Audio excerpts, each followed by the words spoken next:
Behind the scenes, a relationship developed between Redd Foxx, the feisty Fred Sanford from Sanford and Son, and Nancy Culp, the iconic Miss Jane Hathaway from the Beverly Hillbillies. Their relationship was kept a secret for years, a silent defiance of the social mores of the day. However, why did they conceal it? The response provides more insight into their true nature and the environment they traversed. Nancy Jane Culp, the only child of a traveling salesman and a school teacher who went on to become a principal, was born in Harrisburg, Pennsylvania on August 28, 1921. Before 1935, her family relocated to Miami-Dade County, Florida, from Mifflintown, Pennsylvania, where she was born. Nancy's exceptional brilliance and determination from an early age will shape her future.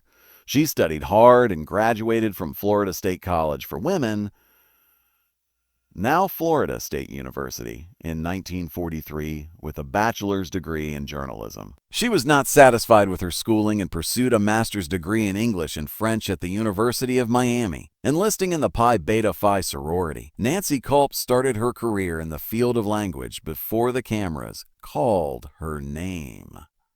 As a feature writer for the Miami Beach Tropics newspaper in the early 1940s, she had the exceptional chance to write about well-known figures like Clark Gable and the Duke and Duchess of Windsor. She was given a unique, behind-the-scenes look of the entertainment industry's inner workings and the lives of celebrities at a young age. She later relocated to Hollywood and became even more involved in the movie industry when she joined MGM Publicity Department in 1951. She gained insightful knowledge from these encounters, which stoked her ambition to go behind the camera. But during World War II, Nancy Culp's nascent media career took an unexpected turn. In 1944, she put her aspirations on wait in order to serve her nation by enlisting in the U.S. Naval Reserve. She served with distinction, earning multiple awards, including the American Campaign Medal, and becoming a lieutenant junior grade. She developed a strong sense of discipline and a lifelong dedication to public service as a result of her time in the military. She also enjoyed the all-female environment at the time, which is a clue to the extremely secret parts of her life that she would later take such care to protect. In 1946, she was honorably discharged and prepared to start her next phase of life. Nancy Culp entered the acting profession in the early 1950s. Casting directors searching for intriguing character actors were immediately drawn to her unusual attributes, which included a distinctive voice, a tall frame, and a quirky charm. She quickly found herself in supporting parts in well-known movies such as Shane, 1953, The Model and the Marriage Broker, 1951, and Sabrina and a Star is Born, 1954.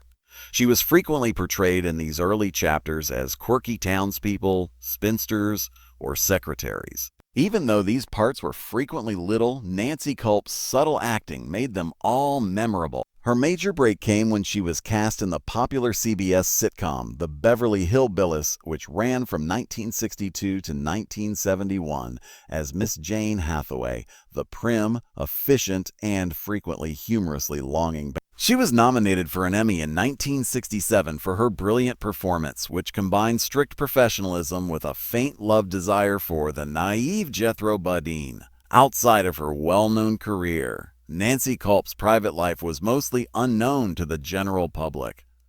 Early in her acting career, she married Charles Malcolm Dacus in Dade County, Florida, on April 1, 1951. Their 10-year marriage ended in divorce in 1961, although it was a private affair. Their relationship and the reasons behind their breakup are not well known to the general public, and Nancy Culp rarely talked about her marriage in interviews, preferring to highlight her career accomplishment. Their divorce occurred at the same time as her television career was taking off, particularly after she became well known for Miss Jane Hathaway. Nancy Culp continued to be unmarried after this, spending a lot of time at work and then volunteering and giving to charities. John Elroy, on the other hand, had a difficult childhood. Redd and his mother moved to Chicago to live with his grandmother after his father, an electrician, left the family in 1926. He initially dabbled in entertainment while attending Dewable High School in Chicago when he and two classmates formed the Bonbons, a washtub bass band. Eventually, the three of them dropped out of school and moved to New York, playing on Harlem subways and on street corners. Because of his unusual red hair, he was known as Chicago Red at this time. He later took the stage moniker Redd Foxx in honor of baseball player Jimmy Foxx. Redd Foxx developed a raw, unedited stand-up act in the dark nightclubs of the Chitlin circuit, which is where his comedic talent really started to emerge. After signing with Dudo Records in 1955, he had his breakthrough with the release of Laugh of the Party in 1956. His scatological and self-deprecating live comedy, which was featured on this record, was an immediate hit. As the king of party records, he sold millions of albums and helped create the comedy album genre, which opened the door for a new generation of African-American comedians like Eddie Murphy, Dick Gregory, and Richard Pryor. He stands out for his daring, boundary-pushing approach, which makes him a distinctive and significant voice in comedy. Redd Foxx started making the switch to television in the late 1960s, appearing as a guest on well-known programs including Today, The Addams Family, Mr. Ed, Green Acres, and I Love Lucy. In 1968, Hilton International Hotels gave him an incredible $960,000 for 32 weeks of stand-up appearances, which further boosted his reputation. But it was his landmark performance as Fred G. Sanford in the groundbreaking 1972-1977 sitcom Sanford and Son. It helped him become well-known. Being one of the first television programs with a predominantly African-American cast and set in the Watts district of Los Angeles, this series was historic. Redd Foxx earned almost $35,000 per episode, making him one of the best-paid celebrities on television. His outspoken, frank, and unreservedly candid demeanor characterized his public persona, a sharp contrast to Nancy Culp's elegant persona. Redd Foxx's personal life was frequently tumultuous and the subject of great public scrutiny, despite his enormous professional success. His 4 previous marriages were to Evelyn Killebrew, Betty Jean Harris, Yun Chi Chung, and Carho Cho in 1991, the year he died. DeBrass was his stepdaughter as well. In addition to his complicated marital past, Foxx had serious financial issues. He lost most of his business endeavors, expensive automobiles, and 3 of his 5 homes when he filed for bankruptcy protection in 1983 after living beyond his means for a number of years. His belongings were taken by the Internal Revenue Service in 1989 due to an enormous $2. $5 million in unpaid taxes, fines, and interest. Redd Foxx was already used to managing a tumultuous public image due to his history of public personal and financial difficulties, which would greatly affect his desire for privacy in any new relationship. Redd Foxx's life tale ended abruptly and dramatically. He passed out in October 1991 while filming his new television show, The Royal Family. Unfortunately, his co-stars and crew thought he was doing his iconic comedic piece, the famous heart attack routine from Sanford and Son at first. But this wasn't an act. At the age of 68, Redd Foxx passed away after a heart attack. The thought of Nancy Culp and Redd Foxx together would have seemed nearly unreal to the general public, who are used to their separate on-screen personalities. He is the loud, unrestrained comedian, while she is the formal scholar. How could their paths ever meaningfully intersect? According to reports, their journey started at a charity function in Los Angeles in the late 1960s. This was a crucial moment for both celebrities. Each a household name in their own comedy fields at the height of their prominence on television. Redd Foxx was enthralling audiences as Fred Sanford, while Nancy Culp was firmly established in the public awareness as Miss Jane Hathaway. Although their attendance at the occasion would have been expected, their interaction and the spark it sparked were unexpected. They had a deeper, more intellectual connection despite their stark differences in public personas. They were drawn together by a common world of beliefs and ideas rather than the flimsy glitz of Hollywood. Redd Foxx and Nancy Culp were both well known for being avid readers with a need for information and concepts that extended beyond their screenplays. They were able to look past the parts they performed for the cameras because of their mutual intellectual curiosity, which served as the basis for their relationship. In addition, they both had strong civil rights beliefs and were not scared to defy social norms in their personal lives. A strong implicit understanding was formed between them as a result of their shared beliefs and desire to challenge the status quo. It was a relationship with substance. Not only famous people, insiders who saw them together at parties and private events spoke of an enthralling dynamic. They would have lengthy animated discussions that would last into the early hours of the morning and were frequently characterized by laughing and heated disagreement. Even though it was never shown on film, individuals who witnessed them in these private situations could not help but notice their chemistry. Away from the scrutinizing gaze of the public, their private exchanges provided a haven where they could be who they truly were. Their unanticipated bond, which resulted from their shared intelligence and eagerness to question conventions, paved the way for a partnership that transcended the strict classifications of the time. However, for such a link to thrive, it required shielding from a world that was not yet prepared to comprehend it. Why did these two well-liked celebrities choose to conceal their deep bond for so long? The widespread social pushback against interracial partnerships at the time was one of the main causes of their secrecy. Laws prohibiting interracial marriage were declared unconstitutional by the Supreme Court in the historic 1967 decision in Loving v. Virginia, yet societal backlash and massive public criticism continued. Racist notions of racial purity and the hypersexualization of black people led white families to frequently disown children who married outside their race. According to the demeaning one-drop rule of racial definition, it was considered tainting for a white lady to be with a black man. This pervasive condemnation was as powerful in the 1950s as it had been a century earlier, spanning class, education, and geography.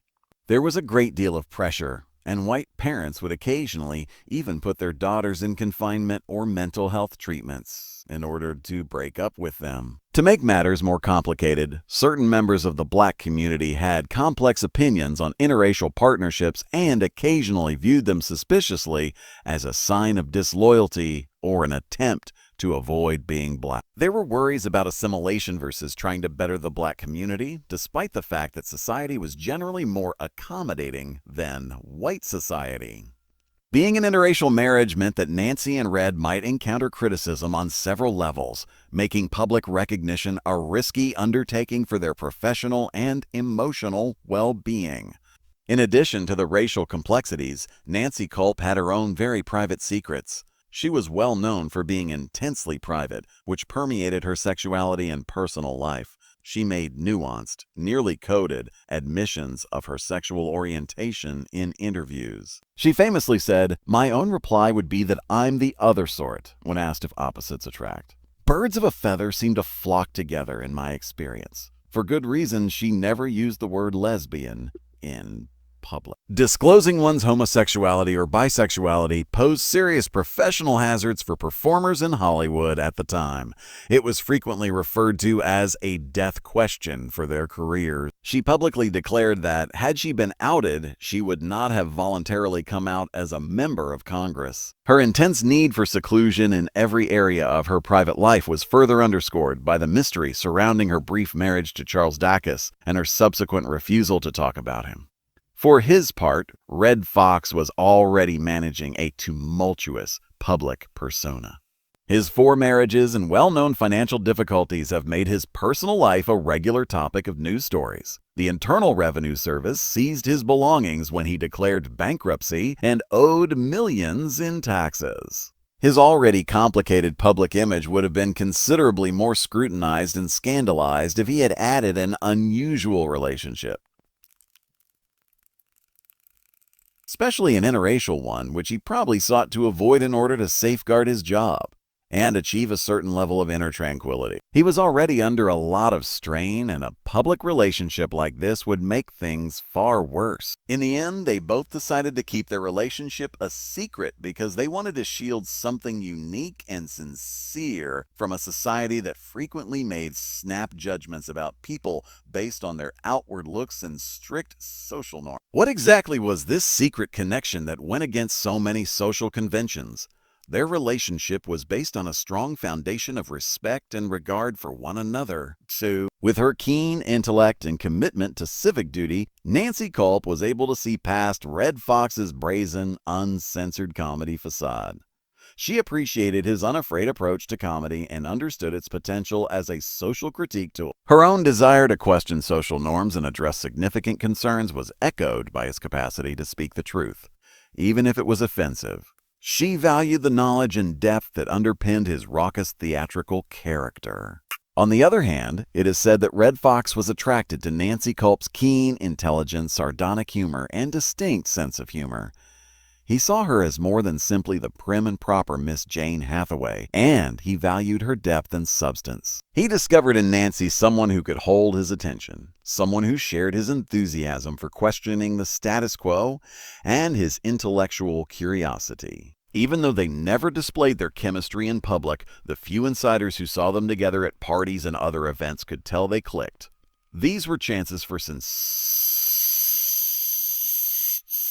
They would have animated discussions that lasted into the early morning hours and were frequently characterized by laughter and heated disagreement. They discovered a special bond during these times, away from the spotlight of the cameras and the demands of their fans. They were able to let go of their public personas and genuinely connect as people there, freely exchanging ideas, opinions, and laughs.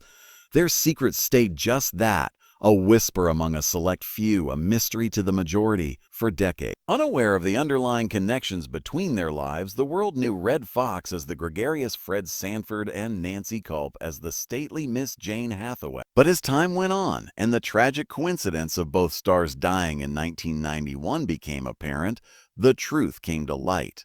More anecdotes and information about their relationship progressively surfaced in the years after their passing. These disclosures frequently came from insiders who had remained silent throughout their lives, either out of consideration for Nancy and Redd's right to privacy or as a result of social circumstances that had previously required their secret. A more comprehensive understanding of their relationship was made possible by this slow revelation, which gave their well-known public legacies a surprising depth and richness.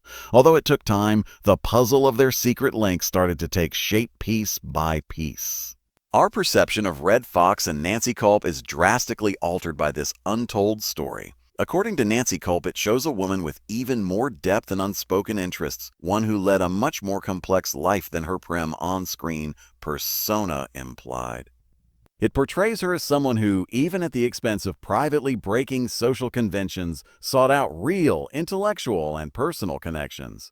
For Redd Foxx, it reveals a man who can have peaceful companionship and a deep, intellectual relationship, transcending the perception of a loud, comic brilliance alone. It reveals a side of him that the public seldom sees, highlighting his ability to have profound regard and admiration for a lady who was his intellectual equal. Their tale is a moving reminder that, despite Hollywood's glamour and extravagance, some of the most genuine and profound relationships take place in the background. These are the ties that are based on genuine friendship, profound comprehension, and a readiness to look past the roles that other people put us in. It demonstrates that public personas are just that, personas, and that people's genuine selves frequently lie in the relationships they create away from the prying eyes of the outside world. Their secret bonds disclosure inspires a greater understanding of public figures' private lives and serves as a reminder that everyone has relationships and intricacies that may never entirely match their public persona.